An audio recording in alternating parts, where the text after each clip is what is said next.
Et voilà, merci d'être là avec nous. Est-ce que j'ai oublié quelque chose?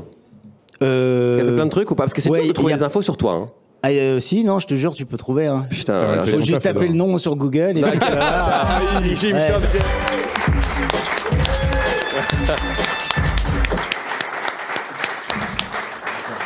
Je vais casser le décor. Non, tout va bien. Bonsoir, Benjamin.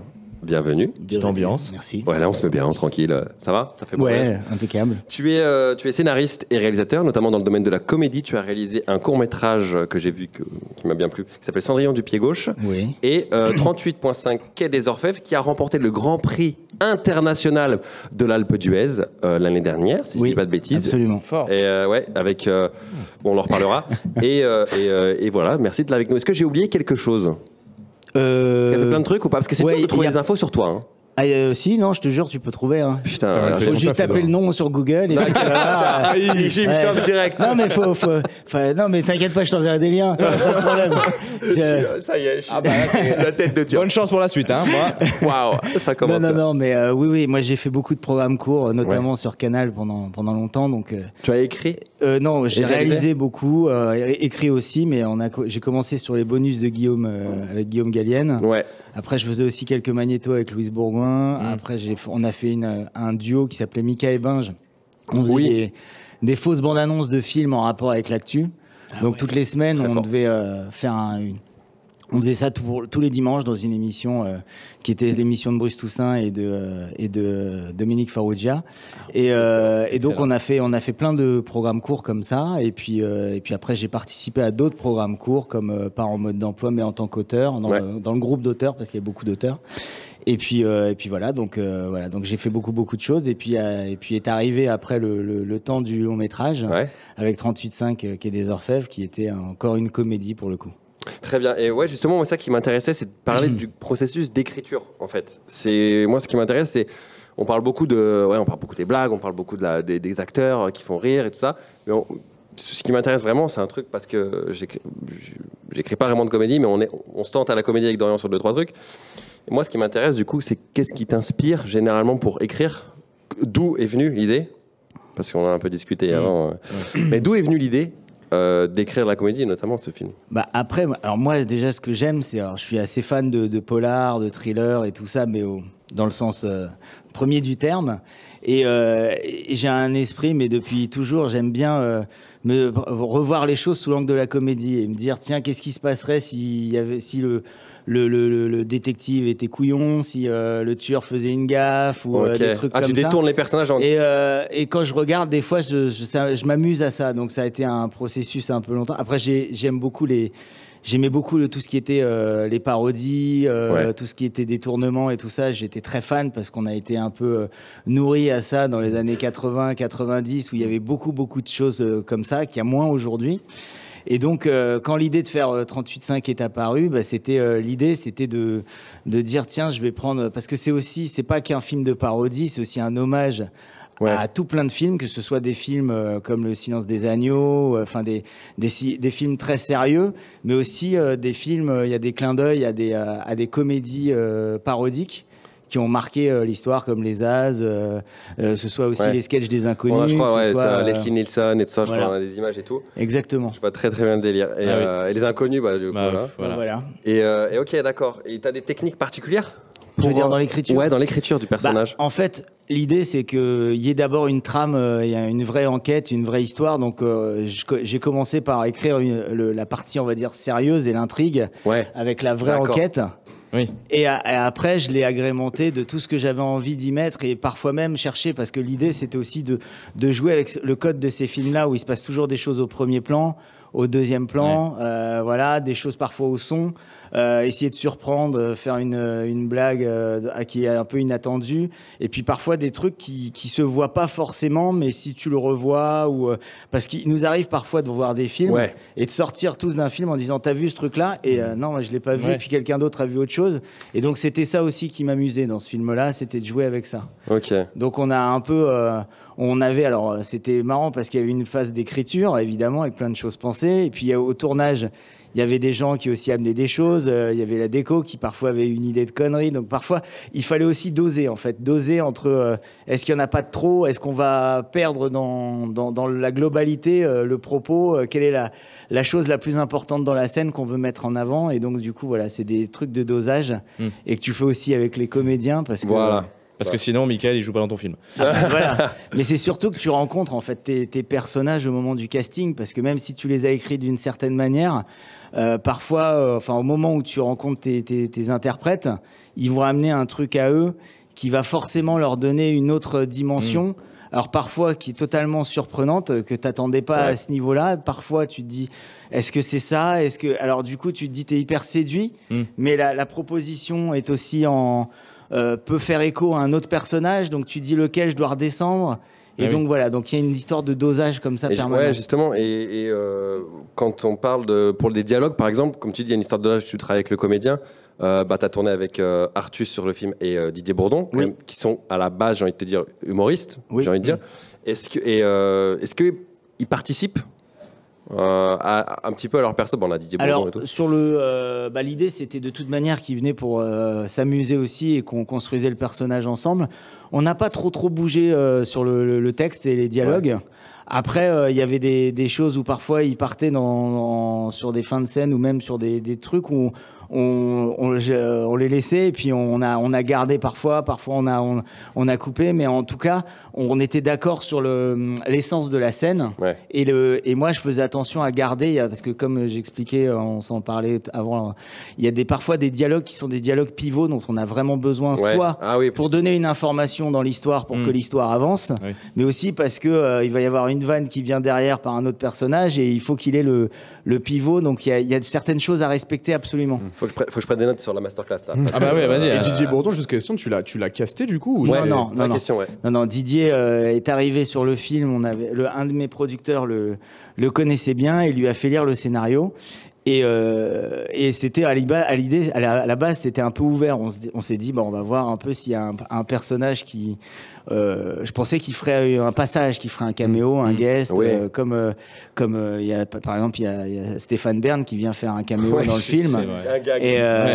Et voilà, donc, mais Didier a beaucoup aimé le scénar et le personnage du commissaire Keller. Et puis voilà, moi, ça dépassait mes espérances d'avoir Didier. C'est génial, parce que oui, effectivement, pour un premier film, il y a un truc qui m'a choqué. Bon, il y a toutes les années de Cannes. T'étais choqué. Avant, choqué déçu. Choc barre de baiser, quoi. Non, vraiment. Elle a la bonne franquette, tu m'as dit, Mika. Non, il y a un truc qui m'a surpris, si je puis m'exprimer ainsi. Bien sûr. Tu peux être choqué, il n'y a pas de problème. Je peux être choqué. C'était qu'il y avait...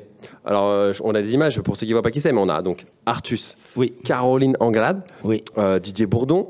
Il y avait aussi Thierry Desroses, un excellent doubleur, le doubleur de Samuel L. Jackson. Absolument. Et donc...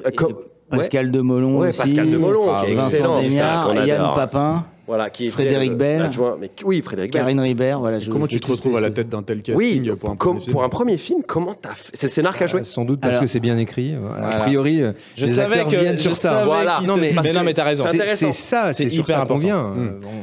Alors, en tout cas, je l'espère. Non, j'avais juste besoin de thunes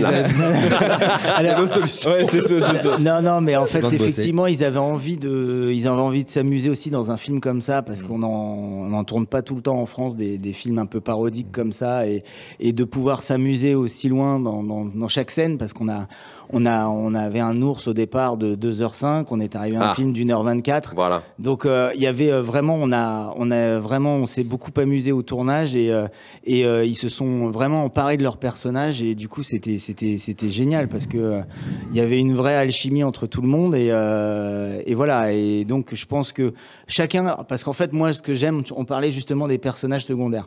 Moi ce que j'aime dans les films, c'est quand il y a beaucoup de films où ça tourne uniquement autour des deux personnages principaux, et tous les autres, on n'a rien. Alors que là, l'idée, c'était vraiment que chaque personnage ait une vraie existence, un vrai vécu. Et ils ont tous un petit background. Exactement. La joie. Bénard, très très fort. Ils sont tous bien écrits, en fait, c'est ça. Et on en revient au même. On l'a vu la semaine de la sortie au ciné, et on était assez surpris de la qualité de l'écriture de la vanne, en fait. Oui, moi je trouvais ça... entre guillemets, un peu innovant en ce moment, à l'époque où on l'avait regardé. parce qu'il y avait effectivement, il y a plein de comédies, mais chacun a sa manière de l'écrire. Et là, c'était vraiment... il faut voir le film, mais il y a des trucs qui sont vraiment hyper absurdes. Et moi, ça me choque beaucoup, quoi. C'est genre, t'as une vanne et tu. Choqué, je sais pas si c'est. Oui, c'est bien. Choqué, c'est le mot. Je sais pas si tu as fait ça, mais genre, t'as une vanne et tout, et là, tu t'es dit, non, on va la pousser encore. Je pense à une scène, il faudra regarder le film, mais avec notamment Artus, le légiste. Alors là, oui, on a fait une parodie de Top Chef, disons-le, au Top Chef, avec Artus, qui est en fait un médecin légiste qui rêve de faire une émission comme Top Chef, mais pour l'autopsie. Version humaine. Voilà. Et ça, c'est intéressant parce qu'on a une question de Sacha qui nous dit comment est-ce que tu testes les blagues, les vannes en fait, tu les fais tester ou pas? Alors non, alors tu les as au moment où tu les écris, tu es dans ta bulle et tu te dis ça va être super. Et puis tu as un gros soulagement au moment où moi j'aime bien faire beaucoup de lectures, on fait des lectures et quand on est tous autour de la table avec les comédiens et que tu sens que en termes de rythme et en termes de vannes ça se répond et que surtout eux se marrent déjà, tu sais que t'as et puis après au tournage tu vois aussi si ça prend et après là où tu doutes parfois c'est au moment du montage parce que toi t'en es à la 357e fois de voir ou d'entendre ta vanne et tu sais plus si elle vaut quelque chose. Écoute, mon interview se déroule toute seule, j'ai pas besoin de passer à autre chose, donc ça, tu me parles du montage, je vais en parler, etc. Merde, j'ai plus les questions. Moi aussi, moi j'ai une question sur ça, mais tu y as déjà répondu, tu avais un montage de 2 heures. Est-ce que ça a été un film au montage tel que tu l'avais rêvé ou ça a été encore différent de ce que tu avais écrit forcément. Alors on a un peu dans le rythme on est passé, enfin si vous avez vu le film c'est très très rythmé et il y a un rythme soutenu parce que on est arrivé aussi à un moment donné où on est face à certaines réalités du marché où on nous dit une comédie il faut que ce soit moins d'1h30 donc on est rentré dans des trucs comme ça. Moi de moi-même je pense que ça aurait pu être parfois étiré pour être parfois sur un rythme un peu plus lent, mais ça aurait été encore autre chose. Au final, je suis pas déçu parce qu'il y a l'essence de tout. Dans le DVD, on a rajouté des scènes qu'on a coupées parce qu'on a dû couper aussi certaines scènes. Et puis, on a un rythme soutenu aussi parce qu'on a fait le choix de garder un maximum de choses. Et c'est-à-dire qu'on s'est dit, tiens, est-ce qu'on a plutôt envie d'inviter les gens à y revenir, à consommer, à revoir le film et de revoir des passages comme... Ce que je disais, nous, dans les années 80-90, quand on voyait des films en VHS, on pouvait se le revoir 10 fois, on était à fond, on se faisait des soirées pizza, c'était le truc... Tu sors la cassette. C'était, mais c'était... Il y avait un truc de plaisir à revoir un film. Et donc, pas d'être là juste dans un truc où tu sors et t'as compris les 3 trucs qu'on t'a donnés. Là, c'était l'idée de faire un truc très, très riche. Alors, parfois, c'est peut-être indigeste pour certains, mais nous, on s'est en tout cas fait... Tu as fait le choix de ne pas faire de la soupe, tu dis, bon, je fais... Alors, on a dit, on fait le truc jusqu'au bout, on y va ou on n'y va pas, quoi. C'est-à-dire, et c'est ça qui fait que pour moi, elle n'est pas générique, ta comédie. Justement, et la bande-annonce m'a laissé penser croire ça. Et j'ai dit, quand même, allons le voir. Parce que le Grand Prix de la Plugeuse m'a quand même interpellé. J'ai dit, putain, en fait, non, c'est bien foutu. On a eu un bon jury. C'est tout ça. Là, on voit l'importance des festivals aussi, quand même. Ça fait bien au film. C'est hyper important. Surtout à l'Alpe d'Huez, c'est le Grand Prix et le prix du jury qui compte vachement. Oui, puisque tu l'as eu pour les crevettes pailletées. Tu l'as eu. Ouais, non, juste. Non, attends, mais tu rigoles. Nous, on a eu le Grand Prix du jury, ce qui n'est pas du tout la même chose. D'accord. Après, le film a eu une vie géniale et inattendue, le premier. Mais on a eu le Grand Prix. J'ai une question. Pardon, parce que... Non, vas-y, on est fait pour ça, putain. Moi, j'ai boire un coup. Moi, je suis copilote, j'aime bien poser. Vas-y, fais comme chez toi. Il y a une scène, ça a été un crève-cœur pour toi de la couper. Est-ce qu'il y a une scène où tu as résisté jusqu'à la fin et tu as dû la couper? Non, alors en fait, il y a une scène que j'ai mis dans le générique de fin, enfin une petite scène qui était entre Caroline Anglade et Yann Papin, qu'on a mis du temps à tourner, mais que je trouvais hyper drôle et que je voulais garder. Et en fait, on l'a gardé un peu en sorte de making-of dans le générique de fin qu'on a mis au milieu du générique. Parce que je voulais de toute manière qu'elle y soit. Après, il y a parfois des vannes où on va te dire ça, faut l'enlever, les gens vont pas comprendre. Et puis c'est celle qui fait mouche et tu te dis j'ai bien fait de la garder, et d'autres où tu te dis peut-être j'aurais dû laisser le petit truc derrière parce que toi tu sais qu'il y a le petit truc, mais les gens le savent pas. Justement, ça, on arrive au bout parce qu'il faut qu'on. Mais ça, je me fais engueuler dans l'oreillette. Ça, c'est le pire. Je crois qu'on venait tous un Tu peu veux que je leur parle dans réalisateurs. Dis-leur un truc. Ils t'entendent. C'est de revoir ces films après pendant encore des années et à chaque fois de revoir. Non, ça et puis de voir une petite erreur que tu as fait et de la voir encore des années et des années après. Mais justement, ça c'est terrible. Sur tous mes films, c'est la même. C'est pour ça que tu dis, tiens, j'aurais rajouté un truc. Je termine. Faut vraiment conclure, mais.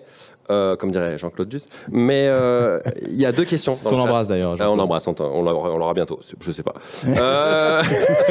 Est-ce qu'il y aura une suite au film, du coup, puisque tu dis j'aurais aimé ça. On s'était posé la question. Donc il y a une trame qui existe et il y aurait potentiellement quelque chose. Mais alors, est-ce que ce sera sous forme de film, de série, ou je ne sais pas, ou de livre pour enfants? Non, je plaisante. Les pop-up avec le sang. Exactement. On mettra un pèse avec. Le collector. Voilà, exactement. Avec le commissaire Keller, tu vois. Non, mais ce qui est beau, par contre, c'est que là, tu viens de finir ton premier long et tu nous disais que tu étais déjà quasiment en train d'attaquer le financement du deuxième. Là. Bah, j'espère, en tout cas. Donc, on prépare un nouveau. Enfin, une autre comédie. Une autre comédie avec Didier Bourdon. Et qui sera plutôt sur les gangsters. Alors, qui sera qui est pas parodique. Ouais. Alors il y a toujours dans l'absurde, il y aura toujours des personnages dans l'absurde parce que j'aime ça, etc. Et là il y a une intrigue à part entière, même s'il y a des clins d'œil toujours à certains films, parce que les films de gangsters, il y a quand même des codes. Et donc dans les codes, il y a parfois des choses soit détournées, soit à faire un petit clin d'œil. Très intéressant de partir de quelque chose de sérieux. Bah, ça, je retiendrai. Tu me feras des notes de toute façon. Et du coup, merci d'avoir été avec nous. Tu restes un petit peu avec nous parce qu'on va regarder une petite chronique, puis après on va jouer. Et je voulais juste rappeler que ton film est disponible sur MyCanal. Absolument. À voir, et il cartonne apparemment. Les chiffres sont excellents. Bah super. Voilà, donc ça ne peut être qu'une bonne recommandation.